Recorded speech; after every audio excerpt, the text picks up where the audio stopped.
بسم اللہ الرحمن الرحیم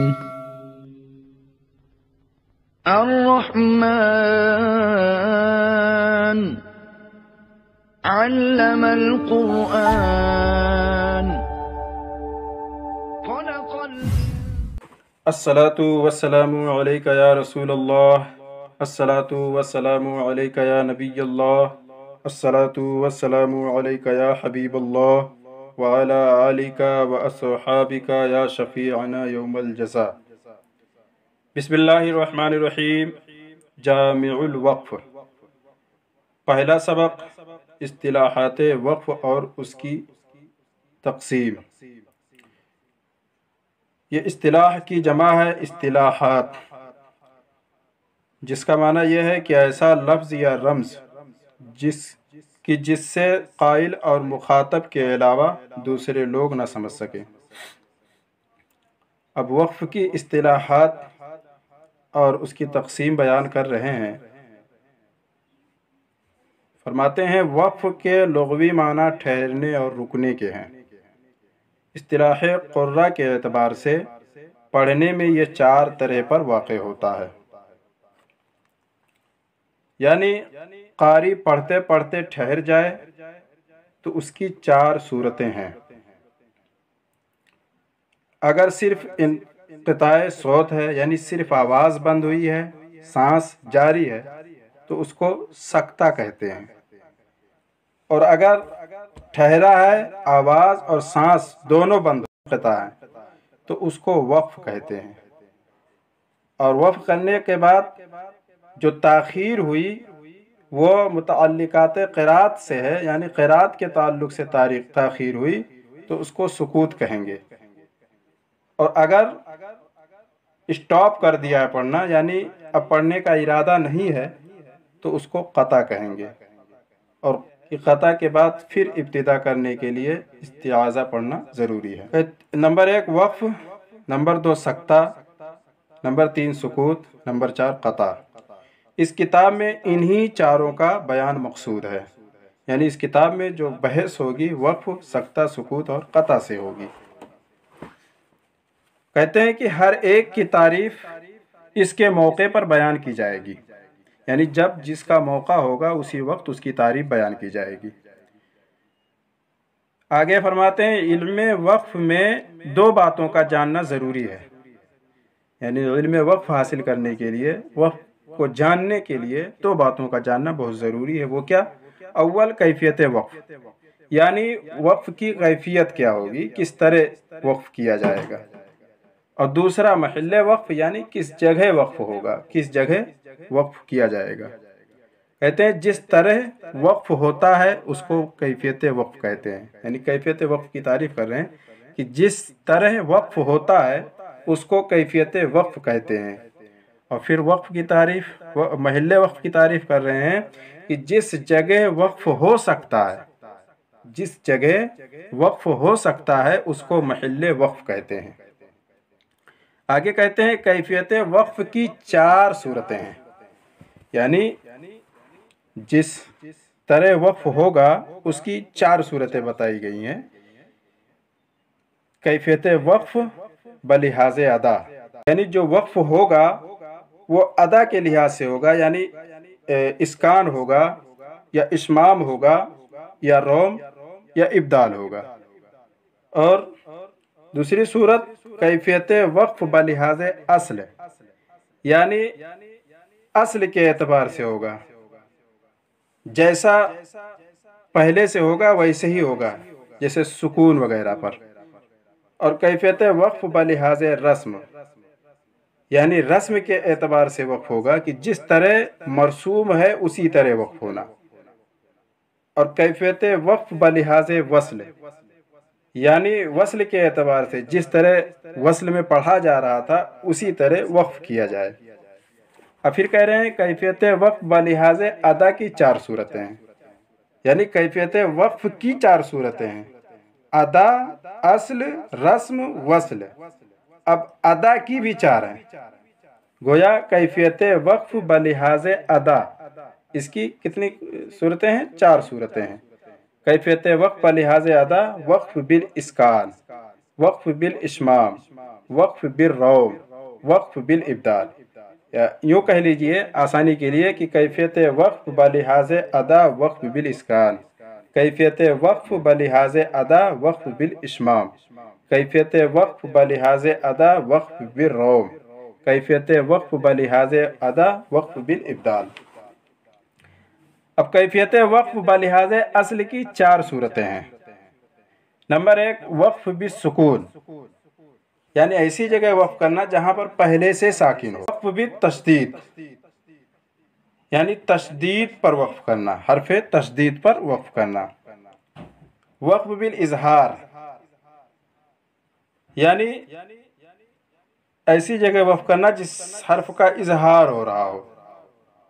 وقف بالاثبات، یعنی جو حالت وصل میں گر رہا تھا اب وہاں پر وقف کرنے کی حالت میں اس کو ثابت رکھا جائے۔ فرماتے ہیں محل وقف کی 4 صورتیں ہیں: وقف تام، وقف کافی، وقف حسن، وقف قبیح۔ وقف تام یعنی ایسی جگہ وقف کرنا کہ ما قبل کا ما بعد سے اور ما بعد کا ما قبل سے لفظی معنوی کوئی تعلق نہ ہو، یعنی معنی پورا مکمل ہو رہا ہو، تو وہاں پر وقف جو ہوگا وہ وقف تام ہوگا۔ وقف کافی کہ ما قبل، وقف کافی وہ ہے کہ ما قبل کا ما بعد سے ما بعد کا ما قبل سے لفظاً تعلق نہ ہو لیکن معنوی تعلق ہو تو اس کو وقف کافی کہیں گے۔ اور وقف حسن ما قبل کا ما بعد سے ما بعد کا ما قبل سے لفظاً معناً دونوں تعلق ہو لیکن وہاں پر معنی میں کوئی فساد نہ ہو رہا ہو تو اس کو وقف حسن کہیں گے۔ اور وقف قبیح وہ ہے کہ دونوں کا تعلق ہو، یعنی ما بعد کا ما قبل سے ما قبل کا ما بعد سے تعلق کے ساتھ ساتھ معنی میں قباحت بھی ہو تو اس کو وقف قبیح کہتے ہیں، اس لیے وقف قبیح جائز نہیں۔ اب کہتے ہیں وقف واقع ہونے کی 4 صورتیں ہیں: وقف اختیاری، وقف اضطراری، وقف اختباری، وقف انتظاری۔ جو وقف قصداً کیا جائے اس کو وقف اختیاری کہتے ہیں۔ مثلاً استراحت وغیرہ کی وجہ سے وقف کیا جائے، سانس وغیرہ لینے کی وجہ سے کیا جائے تو اس کو وقف اختیاری کہتے ہیں۔ اور جو وقف بلا قصد واقع ہو اس کو وقف اضطراری کہتے ہیں۔ مثلاً تنگی سانس یا کھانسی یا کسی اور وجہ سے مجبوراً وقف کیا جائے، اس وقف کو وقف اضطراری کہتے ہی اس لیے ہیں کہ اضطرار کے معنی مجبوری اور لاچاری کے آتے ہیں اور یہ وقف بھی مجبوراً ہی کیا جاتا ہے۔ نمبر 3 جو وقف کسی کلمہ پر کیفیت یا محل وقف سمجھنے کی غرض سے کیا جائے اس کو وقف اختباری کہتے ہیں۔ کیفیت یعنی اسکان، اشمام، روم، ابدال کے بارے میں، اور محل یعنی وقف جو ہو رہا ہے تام ہو رہا ہے، کافی ہو رہا ہے، حسن ہو رہا ہے یا قبیح ہو رہا ہے، ان چیزوں کو سمجھنے کی غرض سے، یعنی کیفیت جو ہے وہ کیفیت کیا ہے، اسکان ہے، اشمام ہے، روم ہے، اور محل یعنی وقف تام ہوگا کہ وقف ناقص، وقف تام ہوگا یا وقف کافی یا وقف حسن یا وقف قبیح، تو ان سب چیزوں کو سمجھنے کے لیے جو وقف کیا جائے اس کو وقف اختباری کہتے ہیں۔ نمبر 4 جو وقف اختلاف قرات پورا کرنے کی غرض سے کیا جائے اس کو وقف انتظاری کہتے ہیں۔ یہ وقف اختلاف قرات ادا کرنے پر موقوف ہے، یعنی یہ وقف ایک اختلاف پڑھنے کے بعد دیگر اختلافات کو پورا کرنے کے لیے کیا جاتا ہے، یعنی اس اختلاف قرات کا انتظار رہتا ہے اس لیے اس کو وقف انتظاری کہتے ہیں۔ اجمالاً مصنف علیہ الرحمہ نے ان کو یہاں پر مرسوم کیا ہے اب اس کی تفصیلی گفتگو ہوگی۔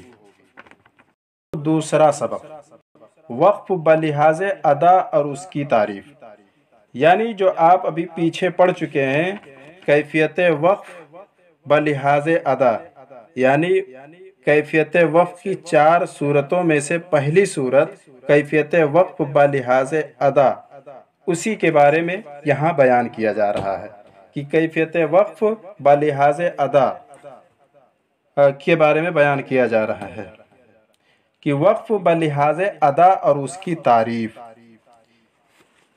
اب پہلے اس کی تعریف جان لیتے ہیں کہ وقف بلحاظ ادا کس کو کہتے ہیں، بلحاظ ادا کس کو کہتے ہیں۔ تو موقوف، اس کی تعریف یہ ہوگی کہ موقوف علیہ یعنی جس پر وقف کیا جائے اس کے حرف کی ادائیگی کے اعتبار سے وقف کرنے کے طریقے کو کیفیت وقف بلحاظ ادا کہتے ہیں۔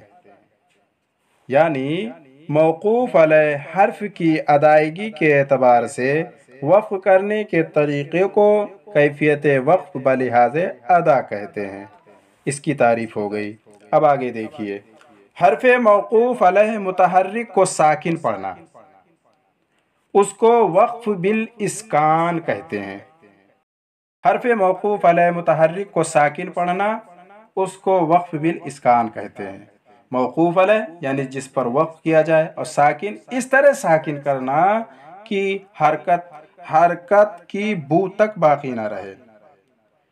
اب 2 نمبر دیکھیے، حرف موقوف علیہ مضموم کو ساکن کرتے ہوئے ضمہ سے اشارہ کرنا اس کو وقف بالاشمام کہتے ہیں۔ حرف موقوف علیہ مضموم یعنی جس حرف پر وقف کیا جا رہا ہے وہ مضمومہ ہو، یعنی ضمے والا ہو، اس پر ضمہ ہو، تو اس کو پہلے ساکن کریں۔ کس طرح ساکن کرتے ہوئے ضمہ کا اشارہ کرنا، اس کو وقف بالاشمام کہتے ہیں۔